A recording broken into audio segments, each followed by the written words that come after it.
আপনারা জানেন যে আর 2 দিন পরে পরশুদিন বাংলাদেশের আগামী যে অর্থ বছর আছে 2024-25-এর বাজেট ঘোষণা করা হবে বাংলাদেশের তথাকথিত ডামি সংসদে। এই অবৈধ সরকারের যারা অর্থমন্ত্রীর দায়িত্ব পালন করছেন তার পক্ষ থেকে। তো আমাদের নিশ্চয়ই আমরা যেহেতু এই সরকারকে বৈধ সরকার মনে করি না, জনগণের সরকার মনে করি না, কিন্তু তারপরও আমরা মনে করছি যেহেতু একটা বাজেট ঘোষিত হচ্ছে, জনগণের তরফ থেকে আমাদের এই ব্যাপারে যে আমাদের ধারণা, আমাদের চিন্তা, আমাদের মন্তব্য জাতির সাথে শেয়ার করা জরুরি। তো বাজেট নিয়ে আমাদের ভাবনাগুলো বলবার আগে আমি দেশের সাধারণ মানুষের জন্য বাজেটটা আসলে কি জিনিস সেটা একটু সাদামাঠা ভাষায় বলে দেওয়ার চেষ্টা করছি আর কি। বাজেট বিষয়টা হচ্ছে যে একটা নির্বাচিত গণতান্ত্রিক সরকার আগামী 5 বছরের জন্য যে ম্যান্ডেট নিয়ে ক্ষমতায় আসে, এই আসার পরে সে দেশের মানুষের জন্য কি কি করবে, যে ওয়াদাগুলো দিয়েছিল সেগুলা বাস্তবায়ন করবার একটা প্রায়োগিক অ্যাটেম্পট। সেটা কি, যে যেমন ধরেন একটা রাজনৈতিক দলের ম্যানিফেস্টোতে বলা থাকে যে সে কালভার্ট করবে, ব্রিজ করবে, কোন এলাকার সাথে কোন এলাকায় সেতুর বন্ধন করবে, কি ধরনের ট্যাক্সেশন করবে, আমদানি কিভাবে স্মুথ করবে, রপ্তানি কিভাবে বাড়াবে, সেই বিষয়গুলো নিয়ে তার একটা ওয়াদা থাকে জাতির কাছে। এই ওয়াদাটা সে 5 বছর ধরে পূরণ করবে, এবং সেটা সে কিভাবে পূরণ করবে সেটা হচ্ছে যার ম্যান্ডেট নিয়ে, যেই জনগোষ্ঠীর ম্যান্ডেট নিয়ে, সম্মতি নিয়ে তারা ক্ষমতায় আসে, তাদের কাছ থেকে টাকা তুলে, চাঁদা তুলে, তাদের টাকা দিয়েই তারা আবার যা যা করবার জন্য ওয়াদা দেওয়া হয়েছিল সেগুলো তারা করবে।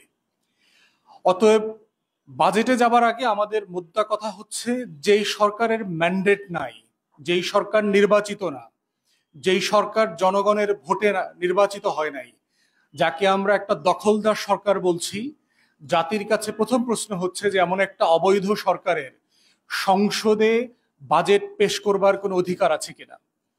কারণ সম্মতির সাথে বাজেটের একটা সম্পর্ক আছে, কারণ এই টাকাটা জনগণের টাকা। সে জনগণকে আইনি কাঠামোতে বাধ্য করবে ট্যাক্স দেবার জন্য, ভ্যাট দেবার জন্য, ডিউটি দেবার জন্য, কাস্টমস দেবার জন্য, এক্সেস দেবার জন্য। এই যে আয়গুলো আছে, সে জনগণের নামে ঋণ করছে, আইএমএফ থেকে, ওয়ার্ল্ড ব্যাংক থেকে, আইডিবি থেকে, এডিবি থেকে। সে জনগণের নামই আবার এই টাকাগুলো খরচ করবে।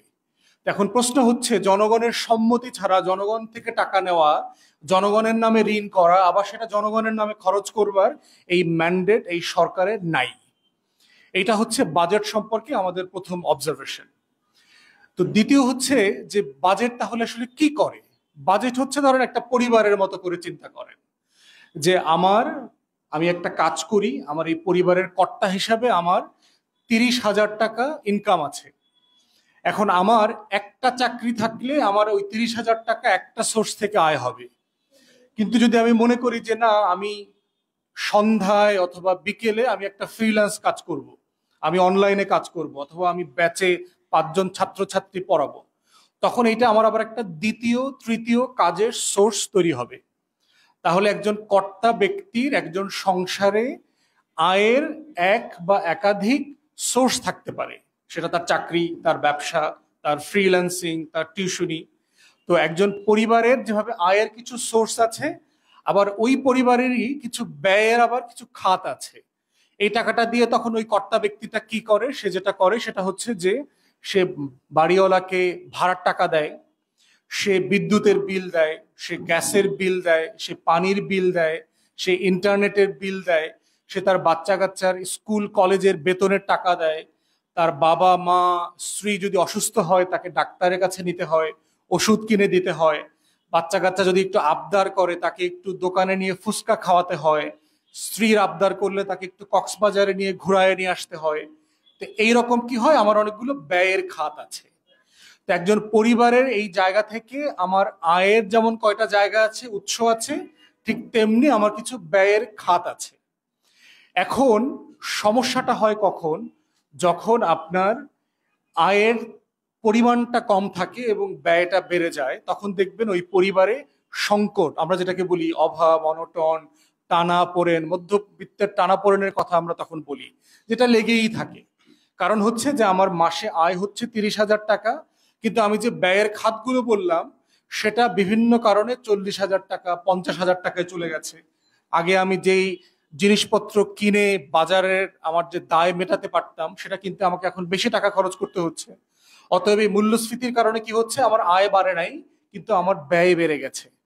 তখন আমাকে কি করতে হচ্ছে, আমার আরেকজনের কাছ থেকে এই টাকাটা কর্য করতে হয়। যে এই মাসে ডাক্তার দেখাইতে হচ্ছে জরুরি ভিত্তিতে বাচ্চাকে, আমাকে তখন 10,000 টাকা ধার করতে হয় একজনের কাছ থেকে। এই ধারটা আমি তখন কিভাবে শোধ করব? আমি বলছি যে আমি আগামী মাসে শোধ করব, কিন্তু আগামী মাসে যদি আমার আয় না বেড়ে থাকে তখন কি হবে? এই ঘাটতিটা হচ্ছে ঋণ আকারে, দেনা আকারে এই কর্তা ব্যক্তির উপরে থেকে যাবে। তো বাজেট বোঝার ক্ষেত্রে হচ্ছে আপনি শুধু এক্সাম্পলটা ধরে রাখেন যে একটা পরিবারের কিছু আয়ের উৎস আছে, এক বা একাধিক, একটা পরিবারের কিছু ব্যয়ের খাত আছে। যদি আয় মোতাবেক ব্যয়কে যোগান দেয়া না যায়, তখন ওই পরিবারকে কিছু ঋণ করতে হয়, কর্য করতে হয়।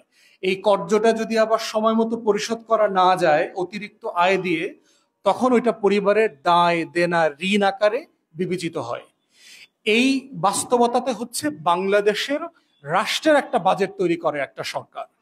সে কি করে, যে কতগুলো আয়ের উৎস আছে আমাদের, যে রাষ্ট্র চাঁদা তোলে, টাকা তোলে, সেটার একটা প্রথম উৎস হচ্ছে সে কর আরোপ করে আমাদের উৎপাদনের উপরে, আমাদের আয় উপার্জনের উপরে। যে আমি যদি 3.5 লক্ষ টাকার উপরে বছরে বেশি টাকা ইনকাম করি, ওই বেশি টাকার উপরে আমাকে একটা নির্দিষ্ট হারে রাষ্ট্রকে দিতে হবে। আমি যদি একটা প্রোডাক্ট ইম্পোর্ট করি, আমি একটা টেলিভিশন আনলাম জাপান থেকে, এই টেলিভিশনটার উপরে আমাকে একটা সার্ভিস চার্জ দিতে হবে, যেটাকে আমরা কাস্টমস বলি, ভিএটি বলি। আমি যদি সার্ভিস প্রোভাইড করি, আপনি একটা রেস্টুরেন্টে গিয়ে খাচ্ছেন, আপনি দেখবেন মিষ্টির দোকানে যে আপনাকে সুলতানস ডাইনিং এ খাওয়ার পরে আবার 15% এক্সট্রা ভ্যাট দিতে হচ্ছে, যে আপনি এই খাবারের একটা সার্ভিস একটা রেস্টুরেন্ট থেকে নিয়েছেন। এইগুলো হচ্ছে সরকারের আয় উপার্জনের একটা মৌলিক উৎস। সরকারের আয়ের আর একটা বড় উৎস হচ্ছে কর্য। ওই যে আপনাকে পরিবারের কথা বললাম, যে সরকার যখন মনে করছে যে আমি এই বছর কি কি করতে চাই সেটা করবার মতো টাকা আমার কাছে নাই, তখন আমাকে কি করতে হচ্ছে, আমাকে বিভিন্ন জনের কাছ থেকে কর্য করতে হয়। তো রাষ্ট্র ব্যক্তির কাছে কর্য করতে পারে না। রাষ্ট্র কর্য করতে পারে কাদের কাছ থেকে? ব্যাংকের কাছ থেকে কর্য করতে পারে। সোনালী ব্যাংকে, রূপালী ব্যাংকে, অগ্রণী ব্যাংকে বলতে পারে যে আমার 20,000 কোটি টাকা দরকার। তখন ব্যাংক একটা সুদের হার নির্ণয় করে দিয়ে এই টাকাটা ব্যক্তিকে যেভাবে কর্য দেয়, রাষ্ট্রকেও সে কর্য দিতে পারে। রাষ্ট্র কর্য করে কার কাছ থেকে? আন্তর্জাতিক প্রতিষ্ঠান থেকে কর্য করে, যেটার নাম আপনারা প্রায় শোনেন।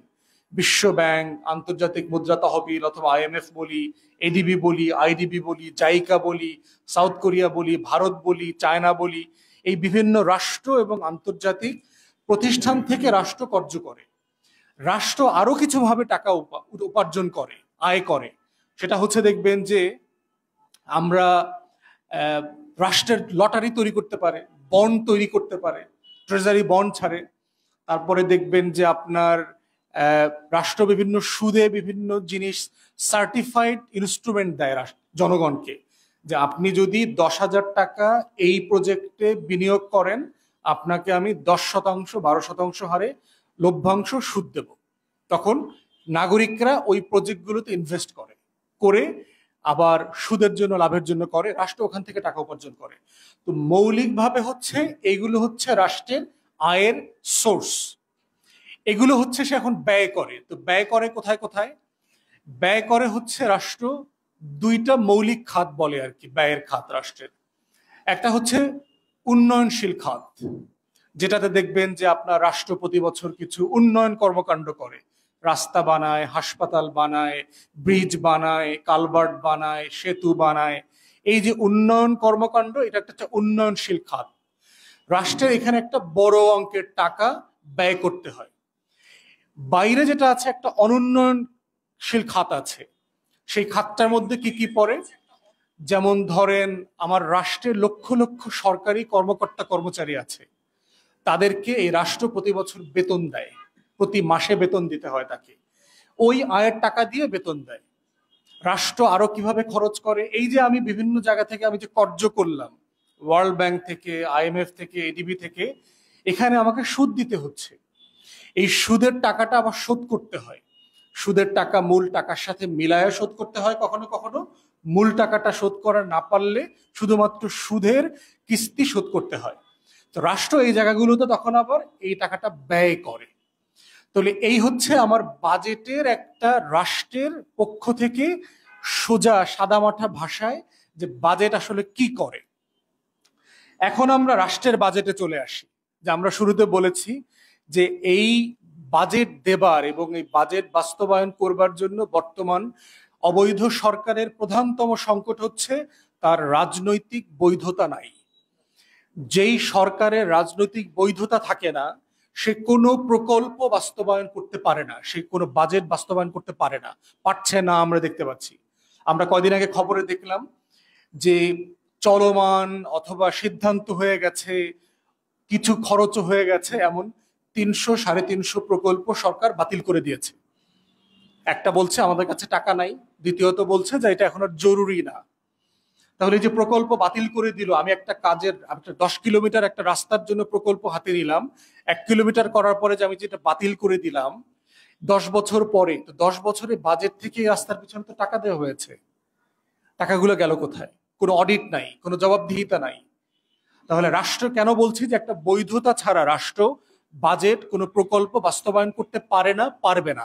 এটা একটা এক্সাম্পল দিলাম যে 300-350 প্রকল্প যে অ্যাব্রাপ্টলি বাতিল করে দিতে হয়েছে, কারণ হচ্ছে এই রাষ্ট্রে তার বৈধতা নাই, জবাবদিহিতা নাই। রাষ্ট্রের দেখবেন যে একটা বড় অঙ্কের কথা, প্রচুর অঙ্কের কথা রাষ্ট্র বলে বাজেটের ব্যাপারে। তার ভিতর এখন বলা হচ্ছে যে আমাদের 8 লক্ষ কোটি টাকার মতো প্রায় বাজেট এই বছর ঘোষিত হবে। আমার আয় কত আসলে? বাংলাদেশ রাষ্ট্রের আয় হচ্ছে 3.5 লক্ষ কোটি টাকার মতো।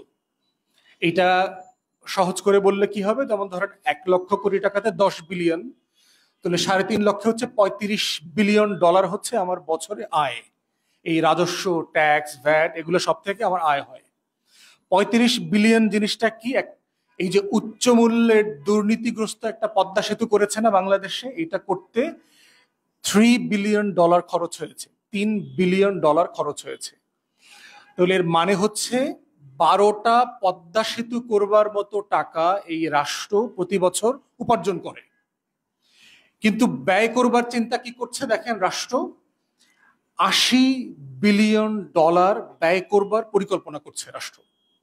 আমার আয় হচ্ছে ধরেন 35 টাকা, আমি মাসে ব্যয় করবার পরিকল্পনা করছি 80 টাকা। তাহলে এই টাকাটা আসবে কোত্থেকে? প্রথম প্রশ্ন। তাহলে রাষ্ট্র পরিবারের কথা চিন্তা করেন, এখন আমি কি প্রথমবারের জন্য এই টাকাটা ঋণ করছি?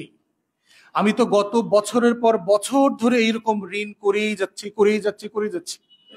এই মুহূর্তে বাংলাদেশ রাষ্ট্রের কাছে 5 বিলিয়ন ডলারের পাওনা আছে বিভিন্ন আন্তর্জাতিক অর্গানাইজেশন এবং প্রতিষ্ঠানের, যাদের কাছ থেকে আমরা তেল গ্যাস কিনেছি, যারা বিমানের টিকিট বিক্রি করেছে, বিদেশের যারা বাংলাদেশে বিনিয়োগ করেছে তাদের লাভের টাকা দেয়া যাচ্ছে না।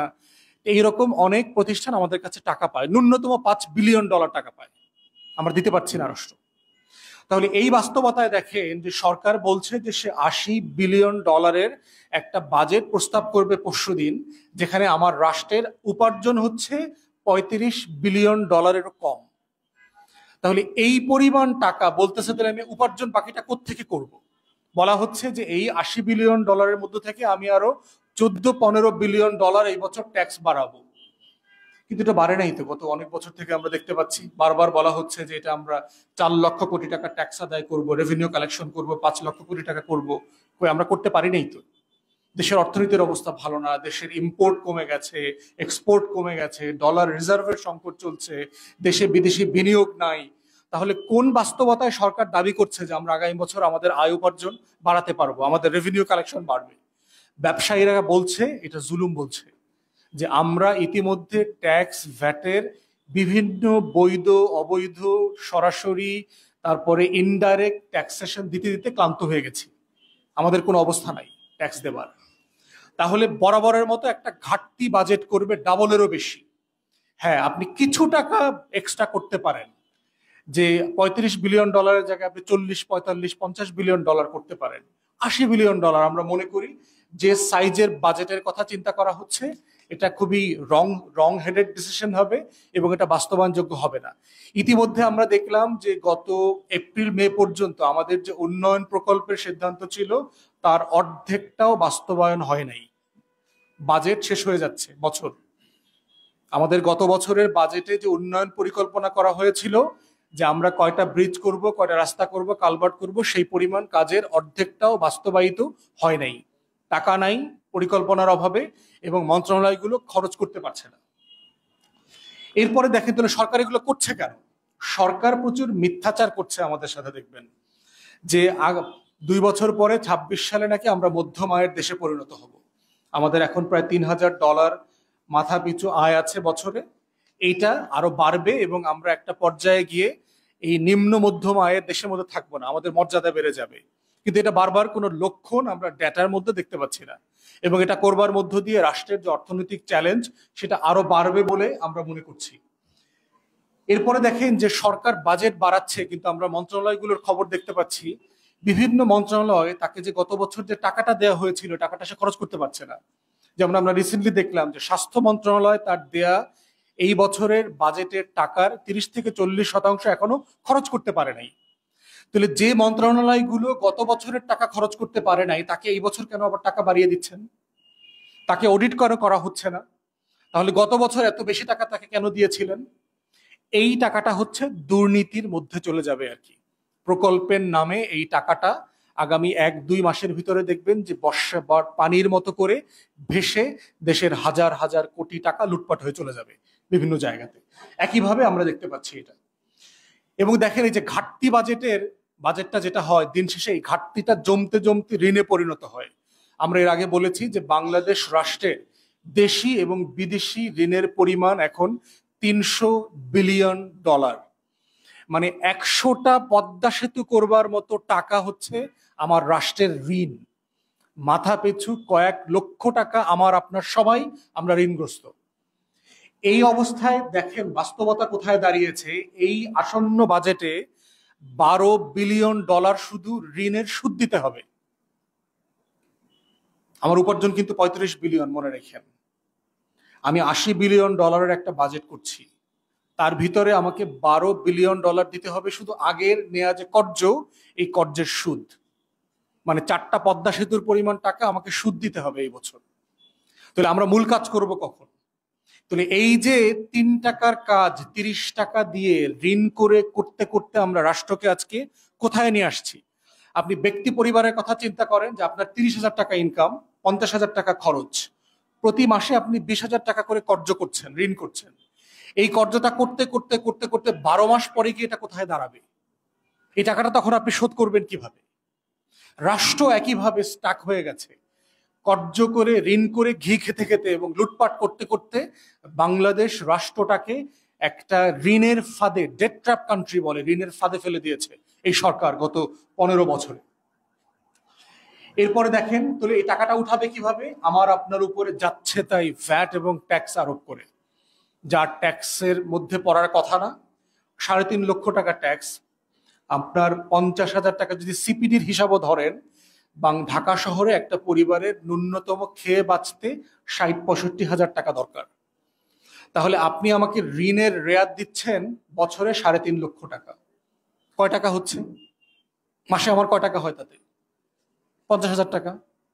তাহলে আমার তো সাফিসিয়েন্ট ইনকামই নাই ন্যূনতম খেয়ে পড়ার ক্ষেত্রে, কিন্তু আপনি আমাকে আবার ট্যাক্স দিতে, কর দিতে বাধ্য করছেন।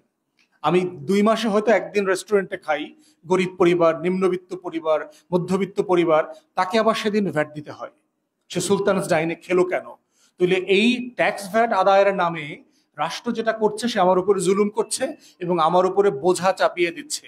এটা আমার জরিমানা যে আমি কেন 3 মাস পরে একদিন বেলি রোডে গিয়ে সুলতানসের ডাইনে বিরিয়ানি খাইতে গেলাম। এটা হচ্ছে এই আওয়ামী লীগ সরকারের পক্ষ থেকে আমার জরিমানা, এই জন্য আমাকে ভ্যাট দিতে হচ্ছে। অতএব রাষ্ট্র এই কাজগুলো করে যাচ্ছে। এরপরে দেখেন আমরা এখানে দেখতে পাচ্ছি যে মুদ্রাস্ফীতি যেটা নিয়ন্ত্রণ করবার জায়গা, সেই মুদ্রাস্ফীতি মানে পণ্যের দাম যে বাড়ছে, আয়ের সাথে ব্যয় যে সামঞ্জস্যপূর্ণ হচ্ছে না, সেইটা সারা দেশের অর্থনীতিবিদ এবং গরিব, মধ্যবিত্ত, নিম্নবিত্ত মানুষজন বারবার বলবার পরেও এই মূল্যস্ফীতিকে নিয়ন্ত্রণ করবার ব্যাপারে কোনো নীতি সহযোগিতা আমরা এই বাজেটে দেখতে পাচ্ছি না। বরং দেখতে পাচ্ছি বাংলাদেশ রাষ্ট্রের যে ফিসকাল পলিসি এবং মনিটারি পলিসি, যে রাজস্ব আদায়ের যে নীতিমালা, অর্থনৈতিক কার্যক্রম পরিচালনার নীতিমালার সাথে বাংলাদেশ ব্যাংকের যে মুদ্রা নীতিমালা, এটার সাথে এটা মিলছে না। দেখবেন যে সুদের হার বাড়ায়, কমায়, ওপেন করে দেয়, কোনো নোটিশ ছাড়া ডলারের rate, currency rate, exchange rate বাড়িয়ে দিল, তারপরে হচ্ছে একটা কাজ করবে বলছে আবার করে না, ব্যাংকগুলোকে মার্জ করে দিবে বলছে আবার ব্যাংকগুলোকে মার্জ করছে না। এই যে মানে পারস্পরিক সামঞ্জস্যহীন সিদ্ধান্ত, এইটা বাংলাদেশের অর্থনীতিকে একটা অনিশ্চয়তার দিকে ঠেলে দিচ্ছে। আমরা ডলার রিজার্ভের কথা বলেছি, বিদেশি বিনিয়োগ বাংলাদেশে নাই অলমোস্ট, কারণ বিদেশ থেকে যারা বিনিয়োগ করছেন তাদের এখানে প্রচুর হয়রানি হচ্ছে, হেনস্থা হচ্ছে এবং তাদের লাভের টাকা তারা বাংলাদেশ থেকে নিতে পারছে না। অতএব এফডিআই তারা অ্যাট্রাক্ট করতে পারছে না। আর বিদেশি বিনিয়োগ না আসলে যেটা হচ্ছে, জব তৈরি হচ্ছে না বাংলাদেশে। প্রচুর বেকার, লক্ষ লক্ষ গ্র্যাজুয়েট প্রতি বছর জব মার্কেটে আসছে কিন্তু সে চাকরি পাচ্ছে না। তো এইরকম একটা বাস্তবতাতে হচ্ছে পরশুদিন বাজেট ঘোষণা হচ্ছে। আর একটা সমস্যা যেটা করছে, আপনারা প্রায় শুনছেন যে ব্যাংকগুলোতে আমাদের তারল্য নাই। ব্যাংকগুলোতে যে আমরা টাকা জমা রাখি, ব্যাংক কি করে এই টাকাগুলো দিয়ে? ব্যাংক হচ্ছে এই টাকাগুলো সম্ভাব্য যারা বিনিয়োগকারী আছেন তাদেরকে টাকাটা কর্জ দেয়। তারা একটা দোকান করে, একটা প্রতিষ্ঠান করে, একটা শিল্প কারখানা তৈরি করে। এই শিল্প কারখানা তৈরি করলে যেটা হয়, মানুষজনের চাকরি হয়। কিন্তু যারা উদ্যোক্তা, যারা ব্যাংক থেকে টাকা নিয়ে কিছু একটা করতে চান, তারা ব্যাংকে থেকে টাকা পাচ্ছেন না, কারণ সরকার ইতিমধ্যে ব্যাংক থেকে এত টাকা ঋণ নিয়ে নিয়েছে যে ব্যাংকে দেবার মতো টাকা নাই। তারপরে রয়েছে ব্যাংকের লুটপাট, যাচ্ছে তাই বিভিন্ন ব্যবসায়ী প্রতিষ্ঠান, সরকারের বড় বড় বিগ শট যারা আছে, অলিগার্ক যারা আছে, এই মাফিয়ারা ব্যাংক লুটপাট করে খালি করে ফেলেছে, দেবার মতো টাকা নাই। এ কারণে যেটা হচ্ছে, আমাদের লক্ষ লক্ষ তরুণদের চাকরির কোনো বাস্তবতা তৈরি হচ্ছে না। খেলাফি ঋণ দেখেন, 55 বিলিয়ন ডলারের উপরে খেলাফি ঋণ আছে বাংলাদেশে এখন, কিন্তু সরকার এটা স্বীকার করে না। সরকার এটাকে খুব একটা অল্প অ্যামাউন্টে নিয়ে আসছে, যে এটাকে রিশিডিউল করে ফেলেছে, কিছু অংশ মাফ করে দিয়েছে, কিছু অংশ মামলা মোকদ্দমাতে আছে, তো ওইটা বলে নাই, কিছু অংশ গোপন করে রাখছে। সব মিলিয়ে এই তথ্যগুলো আমাদের সামনে প্রকাশ করছে না। খেলাপি ঋণ আদায় না করতে পারার একটা বড় বাস্তবতাতে হচ্ছে কিন্তু ব্যাংকে লিকুইডিটি ক্রাইসিস তৈরি হয়েছে। আমি টাকাটা কর্জ দিয়েছি কিন্তু টাকাটা ব্যাংকে ফেরত আসছে না, অতএব আমি আর বিনিয়োগের জন্য টাকা অন্যদেরকে ধার দিতে পারছি না। এরপরে দেখেন যে বাজেটে সাবসিডি দেওয়া হয় বিভিন্ন খাতকে, যেমন ধরেন আমাদের বিদ্যুৎ খাতে সাবসিডি আছে সামান্য কিছু, এইটা সরকার কমিয়ে ফেলবে বলছে, বছরে 4 বার করে বিদ্যুতের দাম বাড়াবে, কমিয়ে ফেলবে। আমাদের কৃষকদেরকে সাবসিডি দেওয়া হয় গম, সার কেনার ক্ষেত্রে, কীটনাশক কেনার ক্ষেত্রে, বীজের ক্ষেত্রে, এগুলো তারা কমিয়ে ফেলবার চিন্তা ভাবনা করছে। তো সাবসিডি যেখানে লুটপাট হচ্ছে সাবসিডির নামে, সেই লুটপাটের জায়গাতে দেখবেন সরকার সাবসিডিটা বন্ধ করছে না। কোথায় লুটপাট হচ্ছে? কুইক রেন্টালে লুটপাট হচ্ছে। সাবসিডি দিয়ে প্রায় 32 থেকে 35 হাজার কোটি টাকা, ধরেন 3-3.5 বিলিয়ন ডলার সরকার সাবসিডি দিচ্ছে কুইক রেন্টালে। বড় বড় বিগ শট গুলো 1 মেগাওয়াট বিদ্যুৎ উৎপাদন না করে ডলারে হাজার হাজার কোটি টাকা নিয়ে যাচ্ছে।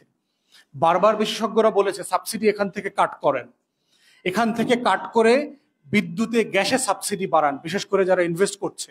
ব্যবসায়ীরা বারবার বলছে যে আমাদেরকে নিরবিচ্ছিন্ন বিদ্যুৎ গ্যাসের ব্যবস্থা করেন, তা না হলে আমরা কোম্পানি চালাতে পারবো না, আমাদের লাভ হবে না, আমরা কাজ ডেলিভার করতে পারবো না, আমাদের কর্মী ছাঁটাই করতে হবে।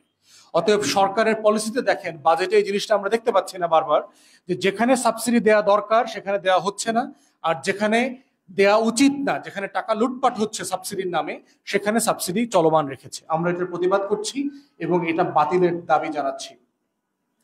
তারপরে দেখেন যে ওভারঅল যে খরচ কমাইতে হবে, যে আমি এর আগে যে আপনাদের পরিবারের যে এক্সাম্পলটা দিয়েছি, যে আমি 30,000 টাকা মাসের ইনকামের বিপরীতে যদি প্রতি মাসে 50,000 টাকা খরচ করি, এটা এক সময় আমি আর ম্যানেজ করতে পারবো না।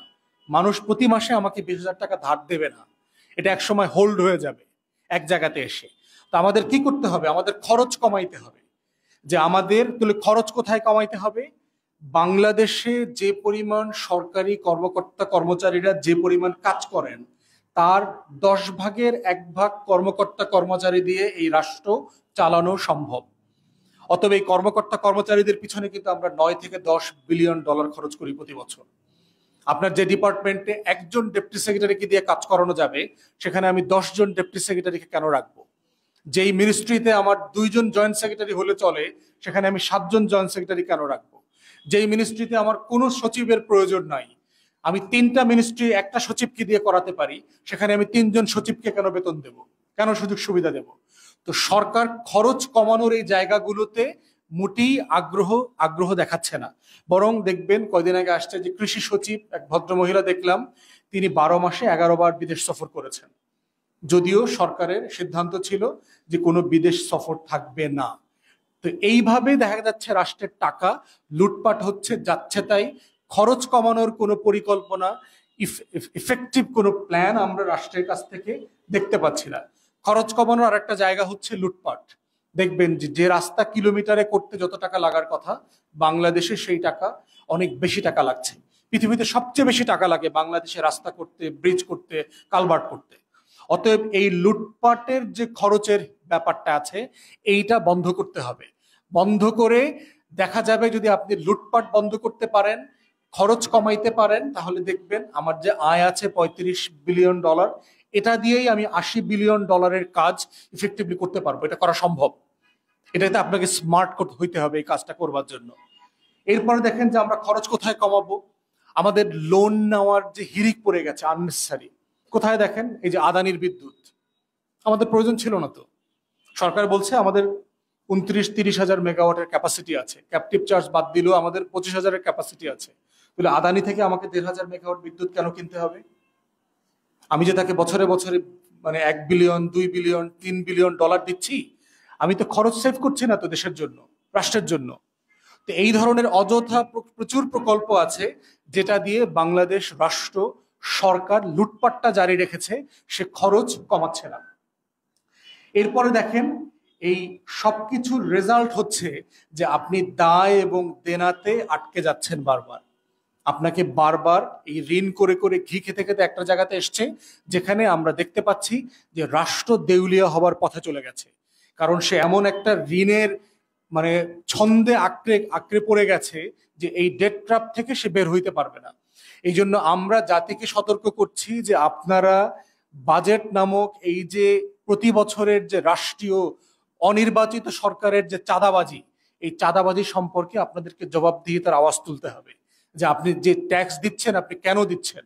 এই যে ট্যাক্স দিচ্ছেন, এই ট্যাক্সের বিপরীতে আপনি কোন সেবা পাচ্ছেন, কোনটা পাচ্ছেন না? সরকারি অফিসের কোন কোন সেবা আসলে আমরা পাচ্ছি? পাসপোর্ট করা থেকে শুরু করে, এনআইডি বের করা থেকে শুরু করে, টিন বের করা, সার্টিফিকেট বের করা, ঘুষের টাকা, ফি হচ্ছে 1,000 টাকা, 2,000 টাকা, ঘুষ দিতে হয় 5,000 টাকা, 10,000 টাকা, প্রত্যেকটা ডিপার্টমেন্ট। তাহলে রাষ্ট্রের এগুলো তো ট্যাক্সেশনের মধ্যে চলে যাচ্ছে খরচ। এটাও তো ইনডাইরেক্ট ট্যাক্সেশন, অবৈধ কর। প্রত্যেকটা আপনি ট্যাক্স দিতে যান, কর কমিশনার আপনাকে বিপদে ফেলে টাকা নেবে। যে কি ব্যাপার, আপনি হঠাৎ করে ট্যাক্স দেওয়া শুরু করতেছেন, তো গত বছর ট্যাক্স দিলেন কিনা, আগের বছর দিলেন কিনা, খোঁজ লাগাবে। খোঁজ লাগায় আপনাকে বিপদে ফেলবে। তা আপনি যদি বিপদে পড়তে না চান, তাহলে ওকে আবার 50,000 টাকা ট্যাক্স দেন। এটা হচ্ছে ইললিগাল ট্যাক্স।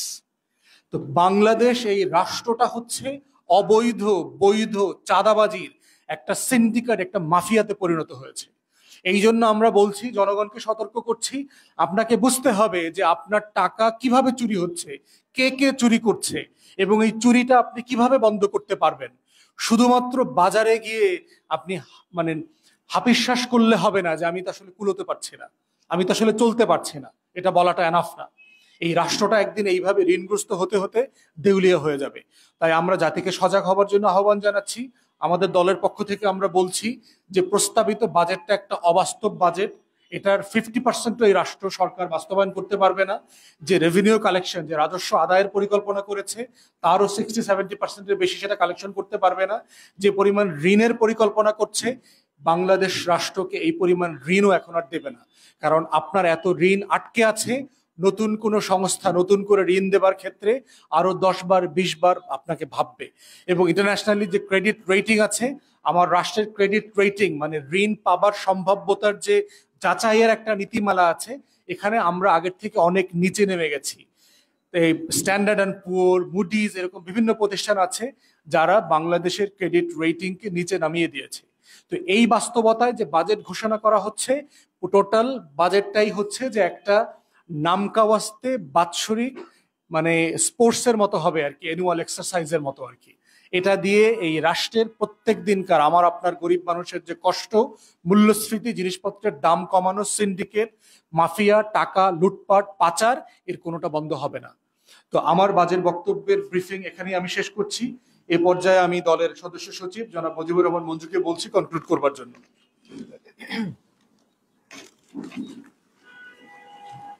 বিসমিল্লাহির রহমানির রহিম। প্রিয় গণমাধ্যমের বন্ধুরা এবং দেশবাসী, আপনারা দেখেছেন যে আমরা দেশের এই চরম অর্থনৈতিক সংকটে যে বাজেট ঘোষণা হতে যাচ্ছে, সেখানে আমরা একটা প্রশ্ন রেজ করেছি আজকে। সেটা হচ্ছে দুর্নীতি কি থামবে না মহাসমারোহে চলবে? কারণ আপনারা দেখেছেন যে প্রত্যেক বর্ণনাতেই যেটা বারবার আসছে যে আমাদের হাজার হাজার কোটি টাকা লোপাট হয়ে যাচ্ছে। দুর্নীতি এবং পাচার, এই দুটো আমাদের বিরাট সংকট। দেখেন, আমাদের দেশটা অনেক সংকটের মধ্য দিয়ে এসেছে। আজকে এই দেশের অর্থনীতি প্রায় $450 বিলিয়ন একটা অর্থনীতি আমাদের, এবং এই অর্থনৈতিক যে ভিত্তিটা আমাদের এখানে দাঁড়িয়েছে, এখানে বেশিরভাগ ইনপুট হচ্ছে আমাদের মেহনতি মানুষের, কৃষক, শ্রমিক, তারপরে প্রবাসী কর্মী, তাদেরই এখানে সবচেয়ে বেশি অবদান। আমাদের যারা শিল্পপতি, দেখা যাচ্ছে তারাই সবচেয়ে বেশি ব্যাংক্রাফট, তারাই বেশি সবচেয়ে বেশি আপনার ওই যে কি ঋণ খেলাপি তারা। কিন্তু আমাদের গরিব শ্রমিকরা তারা কিন্তু প্রতিনিয়ত ট্যাক্স দিয়ে যাচ্ছে। আমাদের যে ভ্যাট ট্যাক্স আমাদের প্রতিনিয়ত ক্রয়ের মধ্য দিয়ে সরকার পাচ্ছে। ব্যারিস্টার ফুয়াদ এই সমস্ত বিষয়গুলো বিস্তারিত বলেছেন। এখন একটা চোরকে যদি আপনি বাজেট করতে বলেন, সেই চোর তো চুরির বাজেটই করবে। তার চুরি করার জন্য যা যা দরকার সেটার দিকে তার ফোকাসটা বেশি থাকে। আমরা কেন সরকারকে চোর বলছি? কারণ দেখেন, দেশের প্রত্যেকটা সাংবিধানিক প্রতিষ্ঠান যেগুলো আছে, যেমন আমাদের আইন বিভাগ, যে পার্লামেন্টটাকে আমরা বলেছি এটা একটা 5% ডামি পার্লামেন্ট। এবং কেন, এটা আর ব্যাখ্যা করার কোনো দাবি রাখে না। এটা সবার কাছে পরিষ্কার হয়ে গেছে যে এই পার্লামেন্টের কোনো বৈধতা নাই। এবং সেই পার্লামেন্টে আমরা দেখলাম যে প্রত্যেক এমপিকে 25 কোটি টাকা বরাদ্দ দেওয়ার প্রস্তাব এসেছে, এবং এটা হয়তো পাশও হয়ে যাবে। অথচ নীতিগতভাবে বলা হচ্ছে পার্লামেন্টের মেম্বাররা হচ্ছে আইন প্রণয়ন করবেন, তারা কোনো উন্নয়ন কাজের সাথে সম্পৃক্ত হবেন না। তাহলে উন্নয়ন কাজের সাথে সম্পৃক্ত হবেন উপজেলা চেয়ারম্যানরা, হবেন জেলা পরিষদ, ইউনিয়ন পরিষদের চেয়ারম্যানরা। তাহলে আপনি যদি এমপিকে এই ধরনের একটা থোক বরাদ্দ দেন, তাহলে আমাদের আজকে যেই উপজেলা পরিষদ বা আমাদের যেই সমস্ত তৃণমূলে যেই উন্নয়নের যে পর্ষদগুলো আছে, সেগুলো তো কাজ করবে না। তাহলে অযথা আমরা এতগুলো পরিষদ বানিয়ে রাখলাম কেন? এতগুলো বেতন ভাতা, ব্যারিস্টার ফুয়াদ বলেছেন যে সরকারের যে বেতন ভাতা দেয়া হচ্ছে, অপ্রয়োজনীয় বেতন ভাতা আছে আপনার 1/3, যেখান থেকে খরচ কমানো সম্ভব। তাহলে আমাদের আইন বিভাগটাকে এটা একটা রাবার স্ট্যাম্পে পরিণত করা হয়েছে। এরপরে বিচার বিভাগ সম্পর্কে যদি আপনি জানেন, আপনি দেখবেন যে এই বিচার বিভাগকে ব্যবহার করে তত্ত্বাবধায়ক সরকার ব্যবস্থাকে বাতিল করা হয়েছে। এবং এই বিচার বিভাগের অবস্থা কি, কয়েকটা জিনিস দেখলে আমরা বুঝবো। একজন বিচারপতি, প্রধান বিচারপতিকে কিভাবে দৈহিকভাবে লাঞ্ছিত করে তাকে দেশ ত্যাগে বাধ্য করা হয়েছে, এবং সেই বিচারপতিকে বানানো হয়েছে অন্যায়ভাবে। তাকে দিয়ে পারপাস সার্ভ করার পরে তাকে ছুঁড়ে ফেলে দেওয়া হয়েছে। যেমনি ভাবে আজকে বেনজির, যেমনি ভাবে মিস্টার আজিজ, এদেরকে ছুঁড়ে ফেলা হয়েছে।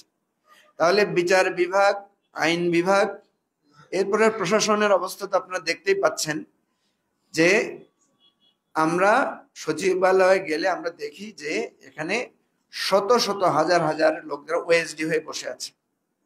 তাদের কোনো কাজ নাই, তাদেরকে অযথা তাদের পদ এবং বেতন দেওয়া হচ্ছে। তো সেজন্য আমরা বলছি যে যেই সরকার নিজেই সংবিধান মানে না, যে সরকার নিজেই কোনো আইন কানুন মানে না, যে সরকার নিজেই সর্বস্তরে দুর্নীতিগ্রস্ত, এই সরকার নিজে কিভাবে আরেকজনকে আইন মানাবে? সে কিভাবে আর্থিক শৃঙ্খলা ফেরত আনাবে? সে কিভাবে ব্যাংক লুট, শেয়ার বাজার লুটটা থামাবে? সুতরাং আমাদের পক্ষ থেকে ব্যারিস্টার ফুয়াদ আজকে যেই প্রাক বাজেট আমাদের আশঙ্কাগুলো এখানে তুলে ধরেছেন, আমরা মনে করছি যে এই সরকার যতদিন থাকবে ততদিন ধীরে ধীরে দেশটা দেউলিয়া হওয়ার দিকে যাবে। আপনি দেখেন 100 বিলিয়ন আমাদের ঋণ, 5 বিলিয়নের মতো হচ্ছে ইমিডিয়েট আমি শোধ করতে পারছি না। এরপরে আমার ব্যাংকগুলোতে এখন আর টাকা নাই, সরকার ঋণ নেবে কোত্থেকে? যে টাকা রেখেছে সে টাকা পাচ্ছে না, স্বর্ণ পর্যন্ত গায়েব হয়ে যাচ্ছে ব্যাংকের লকার থেকে। অর্থাৎ এই সরকারের কাছে আমাদের কোনো প্রত্যাশা নাই, একটাই প্রত্যাশা যে বাবা তোমরা তাড়াতাড়ি ক্ষমতাটা ছাড়ো। চোর কবে আমার বাসা থেকে ছাড়বে, ডাকাত কবে আমার বাসা থেকে দূর হবে, এটাই হচ্ছে এখন আমাদের একমাত্র প্রত্যাশা। এবং আমরা মনে করি সে যে বাজেট দিতে চাচ্ছে, আমাদের সমাজে আমরা প্রায় সময় দেখি মা বাবা যখন ব্যস্ত থাকে, ফ্যামিলিতে সময় দিতে পারে না, তখন সে এক ছেলের হাতে মোবাইল দিয়ে রাখে, এক মেয়েকে ফাস্ট ফুড এনে খেতে বসিয়ে দেয়, আরেকজনকে হিন্দি সিরিয়াল বা কার্টুন ছেড়ে রেখে তাকে টেলিভিশনের সামনে বসিয়ে 4 সন্তানকে চারদিকে ব্যস্ত রেখে তখন তিনি ওনার কাজ করেন। আজকে সরকার যেহেতু সে অবৈধ, যেহেতু সে এই রাষ্ট্রের কল্যাণের তার কোনো বৈধতা নাই, ফলে সে কিছু কিছু বেনজির, কিছু কিছু আজিজ, কিছু কিছু আপনার ওই যে আব্দুল হাই বাচ্চু টাইপের এই ধরনের মাফিয়াদেরকে সে বিভিন্ন দিকে লাগিয়ে দিয়েছে। আর সে সরকারের প্রতিষ্ঠানগুলোকে তার এই মাফিয়া তন্ত্রের টুলস হিসেবে ব্যবহার করছে। আপনারা দেখেছেন হাইকোর্ট থেকে, সর্বোচ্চ আদালত থেকে একটা ব্যাংকের দুর্নীতি তদন্তে নিষেধাজ্ঞা দেওয়া হয়েছে। কি অদ্ভুত দেশ, কি অদ্ভুত সরকার! সুতরাং আমরা বারবার বলছি যে এই সরকারের, অবৈধ সরকারের বাজেট, সেটাকে আমরা প্রত্যাখ্যান করছি। এবং কিছু কিছু জায়গায় আপনারা হয়তো বলবেন যে এই সরকারকে আপনারা অবৈধ বলছেন, তার কাছে আবার প্রত্যাশা কিসের? এখানে আসলে প্রত্যাশার বিষয় না, প্রত্যাশাটা আমাদের জাতির কাছে, রাষ্ট্রের জনগণের কাছে। যেমন দেখেন, একটা ছোট্ট উদাহরণ দেই, আমরা বারবার বলছি যে এই দুর্নীতি বন্ধ করতে পারলেই আমার খরচের অনেক অংশ বেঁচে যাবে।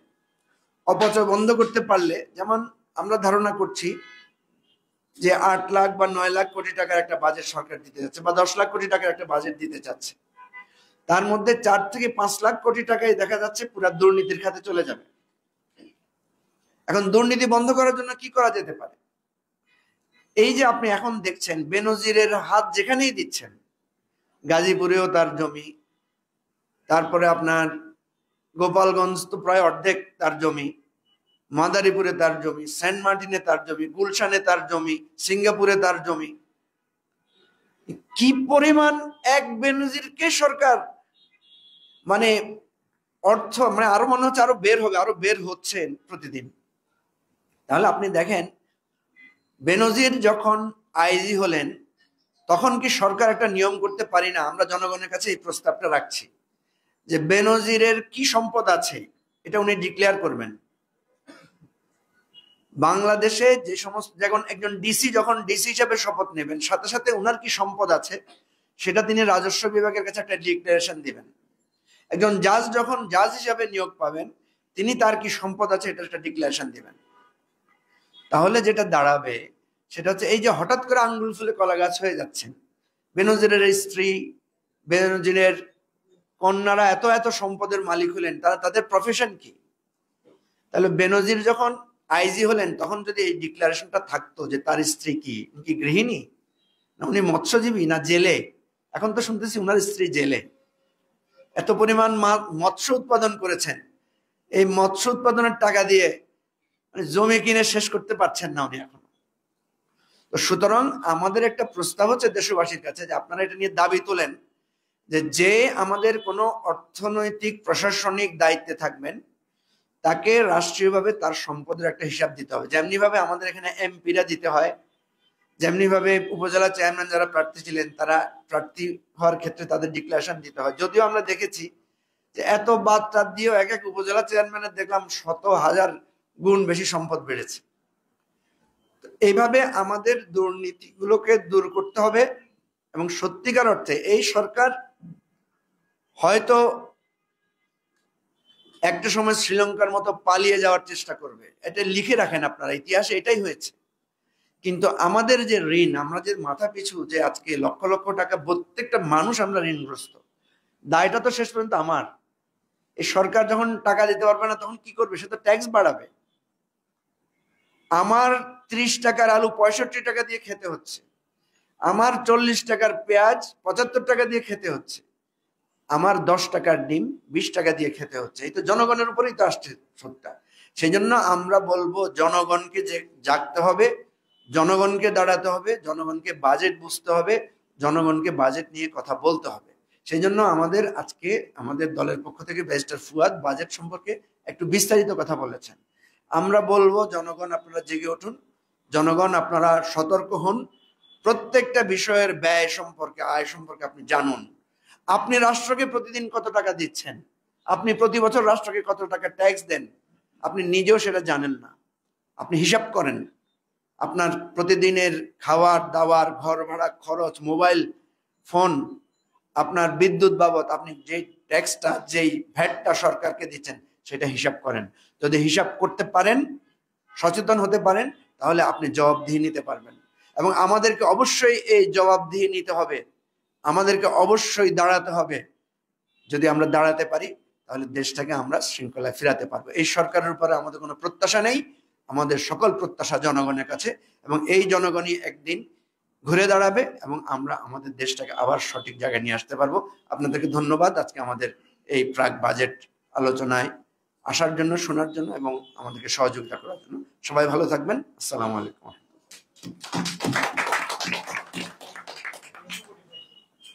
জি,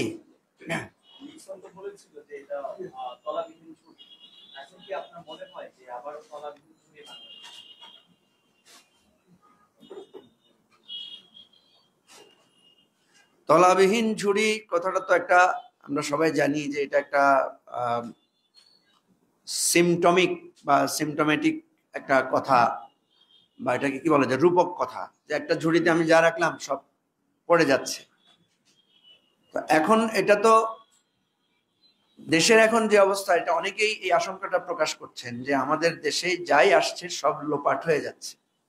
আপনি তো দেখেছেন যে করোনাকালীন সময়ে সারা পৃথিবীতে এমন অবস্থা হয়েছে, মানুষ মানুষের সম্পদ দান করে দিয়েছে।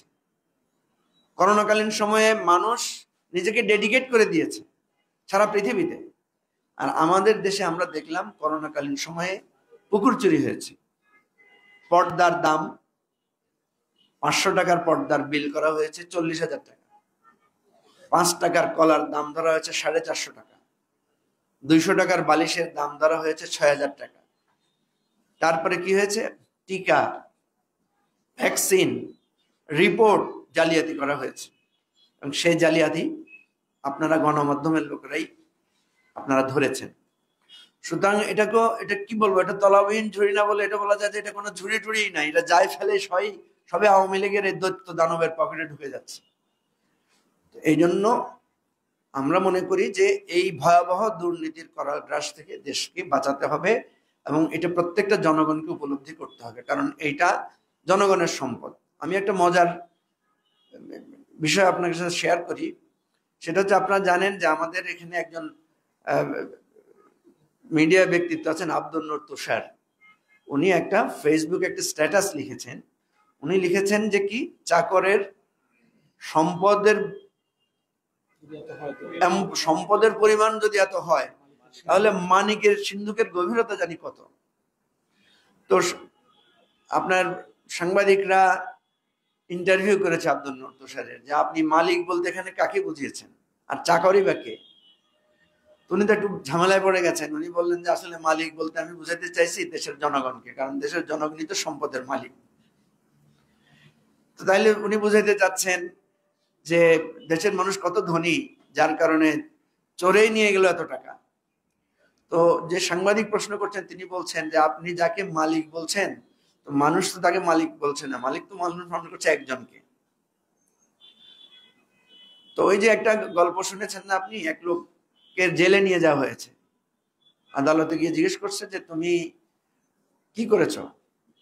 তার বিরুদ্ধে অভিযোগ যে তিনি বলছেন আমাদের প্রধানমন্ত্রী চোর, আমাদের প্রধানমন্ত্রী ডাকাত, আমাদের প্রধানমন্ত্রী খুনি, আমাদের দেশের প্রধানমন্ত্রী ইত্যাদি ইত্যাদি। তো বলছে তুমি এই ধরনের করেছো? বলছে না, আমি তো উগান্ডার প্রধানমন্ত্রীকে এটা বলেছি, বাংলাদেশের প্রধানমন্ত্রীর কথা বলে নাই। তো বিচারক বলতেছে কোন দেশের প্রধানমন্ত্রী চোর ডাকাত বাটপার আমরা জানি, তুমি আমাদেরকে শিখাইও না। তো এখন ঘটনা হচ্ছে আব্দুল তুষার কাকে মালিক বলেছেন আর মানুষ কাকে, কোন মালিকের সিন্ধুকের গভীরতার কথা বুঝতে পারছে। আমি কি কথাটা বুঝাতে পারছি? সুতরাং এই দেশটাকে এই আওয়ামী লীগ আমাদেরকে তলাবিহীন ঝুড়ি আগেও বানিয়েছে, এখন ঝুড়ির আশেপাশে যে দেয়াল আছে সেটাও সে লুটে পুটে খাচ্ছে। এরকম একটা অবস্থায় আমরা চলে যাচ্ছি। আমাদেরকে এখান থেকে বাঁচতে হবে এবং সবাইকে এটার জন্য ঐক্যবদ্ধ প্রতিবাদ জানাতে হবে, এটাই আমাদের আহ্বান। সবাইকে ধন্যবাদ। আসসালামু আলাইকুম।